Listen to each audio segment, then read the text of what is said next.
Drone हमले को लेकर जिस तरीके से रूस अब एक्शन में है उसको लेकर एक बड़ी खबर है, क्योंकि ड्रोन हमले के बाद अब एयरपोर्ट को बंद करने का फैसला लिया गया है, जिस बारे में हमारे सहयोगी मनीष जानकारी दे रहे थे। एयरपोर्ट की सभी फ्लाइट्स को कैंसिल कर दिया गया है और इस बीच रक्षा मंत्रालय का यह बयान कि किसी तरह का कोई नुकसान तो नहीं हुआ है, लेकिन रूसी रक्षा मंत्रालय ने ड्रोन को मार गिराने का भी दावा किया है। मनीष, ये जो इंटरमिटेंट अटैक हो रहे हैं, इंटरमिटेंट शब्द मैंने इसलिए इस्तेमाल किया क्योंकि हर घंटे में ये अटैक किए जा रहे हैं, और पैटर्न का आप जिक्र कर रहे थे, क्या पैटर्न आपने अभी तक ऑब्जर्व किया है?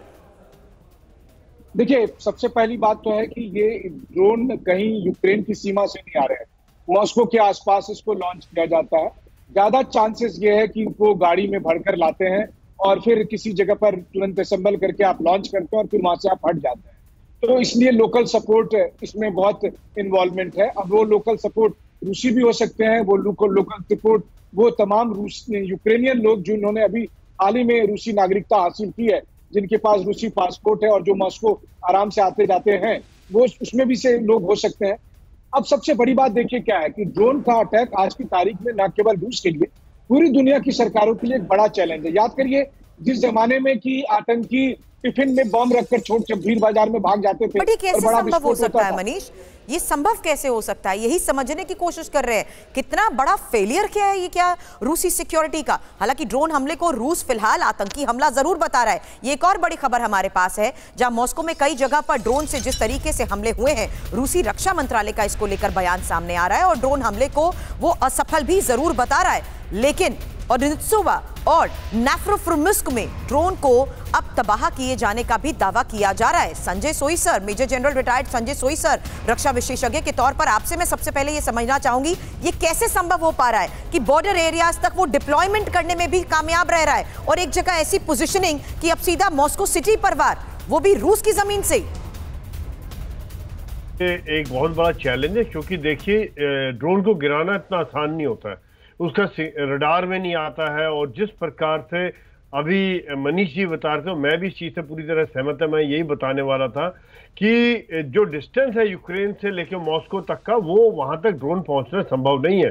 तो इसमें कहीं ना कहीं बीच में लोगों की सपोर्ट है, या तो उनके स्पेशल फोर्सेस के लोग वहां पर इन्फिल्ट्रेट करके पहुंचे हुए हैं, जिनको शेल्टर मिली हुई है, और ड्रोन का सामान आ जाता है बाहर से, वहां असेंबल किया जाता है, बनाया जाता है, उस प्रकार से अटैक किया जाता है। लेकिन ये बहुत बड़ा चैलेंज है आज पूरी दुनिया के लिए, क्योंकि इसके रडार सिग्नेचर बहुत छोटे होते हैं, इनको ढूंढ पाना एयर डिफेंस के लिए बहुत बड़ा चैलेंज रहता है। और आज की तारीख में रशिया ने अलग अलग तरीके निकाले हुए कि चाहे वो इलेक्ट्रॉनिक मींस के द्वारा ड्रोन के सिग्नल्स को जैम कर देना। सर, क्या रशिया के इन्हीं अलग अलग तरीकों का तोड़ यूक्रेन ने निकाल लिया है? जिस तरीके से बैक टू बैक अटैक किए जा रहे हैं, इंटरमिटेंट अटैक्स के बारे में और बातचीत करना चाहूंगी। इस वक्त हमारे साथ हमें ज्वाइन कर चुके हैं brigadier retired DS Tripathi sir, रक्षा विशेषज्ञ के तौर पर। सर, मैं आपके पास जल्द वापस आती हूं, क्योंकि एक और बड़ी खबर है ड्रोन अटैक पर मॉस्को के मेयर की तरफ से यह दावा किया जा रहा है, जहां मॉस्को में IQ क्वार्टर पर यह हमला हुआ है, और पहले भी इसी इमारत पर ड्रोन अटैक हुआ है।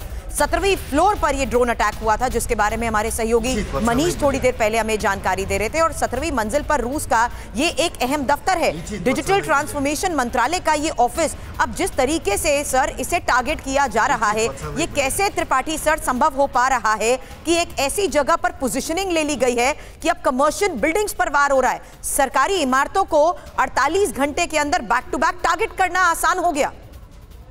देखिए, पहला नहीं है, इस एक महीने में, अगर पिछले एक महीने में देखें, एक तीसरा अटैक हो रहा है, वो भी मॉस्को के ऊपर। एग्जैक्टली। और इससे पहले अगर आपने न्यूज देखी है, आप लोग ऑलरेडी, हम लोगों ने डिस्कस किया था पहले भी, यूक्रेन ने अपना खुद का अभी ड्रोन बनाना शुरू कर दिया है, छोटे ड्रोन्स। जिनके पास बड़े ड्रोन्स हैं, वो 35 किलो तक के जो है एक्सप्लोजिव लेके चल सकते हैं। तो आप समझिए, अगर 35 किलो एक्सप्लोजिव लेके चल रहे हैं तो ये काफी डैमेज कर सकते हैं। दूसरी चीज, जो डिस्टेंस है, अगर यूक्रेन बॉर्डर से मॉस्को का 893 किलोमीटर है, तो 893 किलोमीटर, हालांकि जो नए ड्रोन्स हैं वो दूरी तक चल सकते हैं, लेकिन इतनी दूर तक जाना मुश्किल है।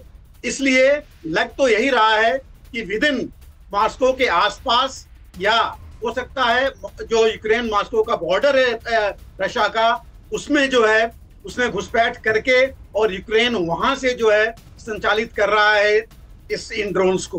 और ये ड्रोन्स जो डैमेज कर रहे हैं, आप देखिए लग ये रहा था, हालांकि अमेरिका का पेंटागन ने पिछले महीने बोला था, इनफैक्ट पिछले हफ्ते, कि वो जस्टिफाई नहीं करता। त्रिपाठी सर, लेकिन हकीकत ये है कि रूस में अब भीतर घुसकर जिस तरीके से यूक्रेन ड्रोन अटैक कर रहा है, अब मॉस्को में भी वो ड्रोन से हमले की आशंका इसके तहत बढ़ती जा रही है।